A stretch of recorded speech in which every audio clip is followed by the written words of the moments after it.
Hello guys, welcome to our channel Power of Movie Lover and this is Venky.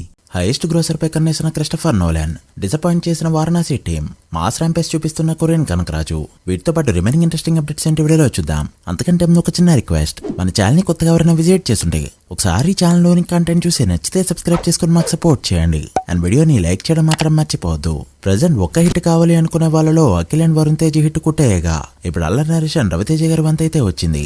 ఇక వీళ్ళిద్దరు సినిమాలు release కి ready అవుతున్నాయి and teaser trailers కూడా రాబోతున్నాయి. Rambha Urvasi Menaka cinema September 1st week లో రిలీజ్ కి రెడీ అవుతూ ఉండగా ఆగస్ట్ 10th టీజర్ అయితే బయటికి రాబోతుంది. ఇక ఇరుముడి ఇదే మంత్ లో రిలీజ్ కి రెడీ అవుతూ ఉండగా ఆగస్ట్ 12న ట్రైలర్ ని భీమవరంలో ఈవెంట్ పెట్టమని రిలీజ్ చేయబోతున్నారు. విశ్వనాథ్ అండ్ సన్స్ ట్రైలర్ కి మంచి రెస్పాన్సే వస్తుంది. అయితే సినిమా ఫ్యామిలీ జోన్ లో ఉండడంతో కంప్లీట్ యూ సర్టిఫికేట్ వస్తుంది అనుకుంటే యూబీఏ సర్టిఫికేట్ తెచ్చుకుని షాక్ ఇచ్చింది.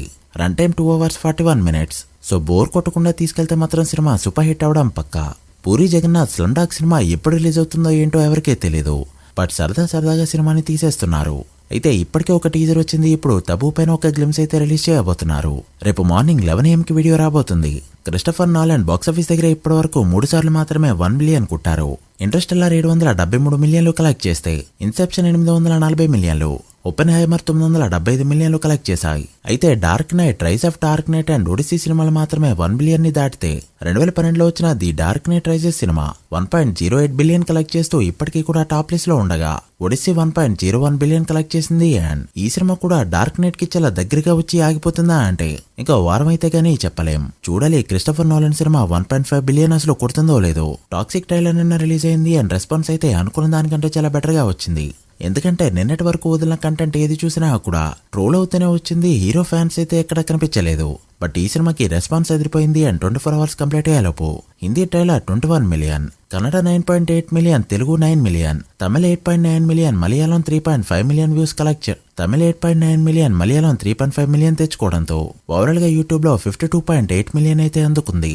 లైక్స్ చూసుకుంటే 1.04 million మాత్రమే ఉండడంతో లైక్స్ పరంగా కాస్త వెనకబడిందనే చెప్పాలి. బట్ ఏ విధంగానూ ఇది ఆల్ టైమ్ రికార్డ్ కాదు. మహేష్ బాబు వారణాసి సినిమా నుంచి ఎలాంటి వీడియో కంటెంట్ కూడా రాదు అని ఎప్పటి నుంచో చెప్పుకుంటూ వస్తున్నాం అండ్ చెప్పినట్టుగానే ఫొటోస్ మాత్రమే రిలీజ్ చేశారు. బట్ అదే వినే సినిమాలో ఇంపార్టెంట్ సీన్స్ కి సంబంధించిన లుక్ అంటే షూటింగ్ అయిపోయిన తర్వాత గ్యాప్ లో ఏవో తీసుకున్న BTS పిక్స్ మాత్రమే రిలీజ్ చేశారు. చాలా మందికి ఇవి చూడగానే థమ్స్ అప్ హెడ్లా గుర్తొచ్చాయి. అయితే దీని తర్వాత వదిలే ప్రతి కంటెంట్ కూడా వీడియో కంటెంటే రాబోతుంది. అంటే ఏ ఒక్క క్యారెక్టర్ కి సంబంధించి అప్డేట్ రావాలన్నా కూడా వీడియో కంటెంట్ ద్వారానే వదలబోతున్నారు. అసలైన ప్రమోషన్లు ఇంకా స్టార్ట్ కాలేదు. మరి ట్రైలర్ ఎప్పుడంటే 2027 మార్చ్ వరకు అసలు వెయిట్ చేయని అవసరం లేదు. కొరియన్ కనకరాజు బాక్సాఫీస్ దగ్గర 2 days లోనే 15 కోట్ల మార్క్ ని అందుకోగా Day 3 ఏకంగా డబుల్ డిజిట్ నెంబర్ ని టార్గెట్ చేసింది. ఎందుకంటే బుకింగ్స్ ఆ రేంజ్ లో ఉన్నాయి. ఇండియాలో Day 1 Day 2 3.8 కోట్లు 4 కోట్ల ట్రాక్డ్ గ్రోస్ కలెక్ట్ చేస్తే Day 3 ఏకంగా 5 కోట్ల మార్క్ ని దాటేసింది. తెలుగు స్టేట్స్ లో ఫస్ట్ 2 days కంటే పెద్ద నెంబరే పెట్టబోతున్నాయి ఈ సినిమా. ఒక తెలుగు స్టేట్స్ నుంచే 4 కోట్ల షేర్ అయితే టార్గెట్ పెట్టుకుంది. అండ్ ఓవర్సీస్ లో 500,000 మార్క్ కూడా అందుకోగా Day 3 8 కోట్ల మార్క్ అందుకుంటే మాత్రం చాలా మంచి నెంబర్ గా చెప్పొచ్చు. సో 3 days లో మినిమం 22 కోట్లు అయితే పక్కా అనే చెప్పాలి. సో షేర్ పరంగా ఆల్రెడీ 3 days తోనే బ్రేక్ ఈవెన్ అయిపోయినట్టే. సో మండే నుంచి 2 కోట్ల నుంచి కోటి మధ్య షేర్ కలెక్ట్ చేసుకుంటూ వెళ్ళినా కూడా 25 కోట్ల షేర్ మినిమం టచ్ చేస్తుందనే చెప్పాలి. ఫిదా తర్వాత మళ్ళీ వరుణ్ తేజ్ 30 కోట్ల షేర్ మార్క్ అయితే కొట్టలేదు. సో చూడాలి ఈ సినిమాతో కొడతాడో లేదో. మీరెంత ఎక్స్పెక్ట్ చేస్తున్నారో కమెంట్ చేయండి. So guys that the video. ఇవి ఇప్పటివరకు ఇంట్రెస్టింగ్ అప్డేట్స్. అప్కమింగ్ సినిమాల్లో ఏ సినిమా 500 కోట్ల గ్రాస్, 1000 కోట్ల గ్రాస్ టచ్ చేస్తుంది అనుకుంటున్నారో కమెంట్ చేసి వీడియో నచ్చితే లైక్ చేసి మీ ఫ్రెండ్స్ ఫ్యామిలీ మెంబర్స్ కి షేర్ చేయండి. మరొక ఇంట్రెస్టింగ్ వీడియోతో మళ్ళీ కలుద్దాం. అప్పటి వరకు signing off. Power of movie lover. Thank you.